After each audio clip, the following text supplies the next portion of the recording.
പ്രിയമുള്ളവരെ, ഞാൻ ഹരീഷ് ആർ നമ്പൂതിരിപ്പാട്. കുരുവിക്കുളം എന്ന കഥ കേൾക്കൂ. മരങ്ങളും പൂക്കളും പക്ഷികളും നിറഞ്ഞ മനോഹരമായ ഗ്രാമമായിരുന്നു കുരുവിക്കുളം.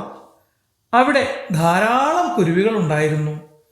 ദിവസവും രാവിലെ ചിർ ചിർ എന്ന് പാടിക്കൊണ്ട് കുരുവികൾ ഗ്രാമീണരെ മുഴുവൻ ഉണർത്തും.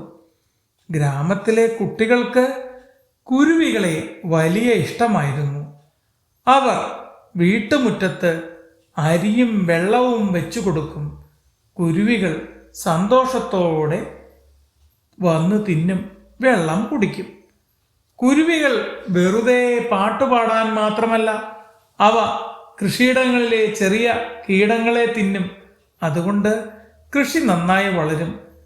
കുരുവികൾ ഉണ്ടായാൽ പ്രകൃതിയും സന്തുലിതമായി നിലനിൽക്കും. മുതിർന്നവർ കുഞ്ഞുങ്ങളോട് ഇടയ്ക്കിടെ പറഞ്ഞു കൊടുക്കും. ഒരു ദിവസം അജു അച്ഛനോട് ചോദിച്ചു, ഇപ്പോൾ കുരുവികൾ കുറവല്ലേ? പതിവുള്ള കിളികളെ കാണാറില്ലല്ലോ. അച്ഛൻ പറഞ്ഞു, മരങ്ങൾ കുറയുന്നു, ആളുകൾ കീടനാശിനികൾ കൂടുതൽ ഉപയോഗിക്കുന്നു. അതുകൊണ്ട് കുരുവികൾക്ക് ഈ പ്രദേശത്ത് താമസിക്കാനും ഭക്ഷണം കണ്ടെത്താനും ബുദ്ധിമുട്ടാണ്. അത് കേട്ട അജുവും കൂട്ടുകാരും ഒരു തീരുമാനമെടുത്തു. അവർ വീടുകളുടെ മുറ്റത്തും മരങ്ങളിലും കൃത്രിമ കൂടുകൾ സ്ഥാപിച്ചു. മുറ്റത്ത് തീറ്റയും വെള്ളവും വച്ചു. ഗ്രാമത്തിൽ കീടനാശിനികൾ കുറച്ചുപയോഗിക്കണമെന്ന് എല്ലാവരോടും പറഞ്ഞു. കുഞ്ഞുങ്ങളുടെ പ്രവൃത്തി കണ്ട മുത്തശ്ശൻ പറഞ്ഞു, നന്നായി മക്കളെ, ചെറിയ കുരുവികൾ പോലും നമ്മുടെ പ്രകൃതിക്ക് വലിയ സഹായമാണ്.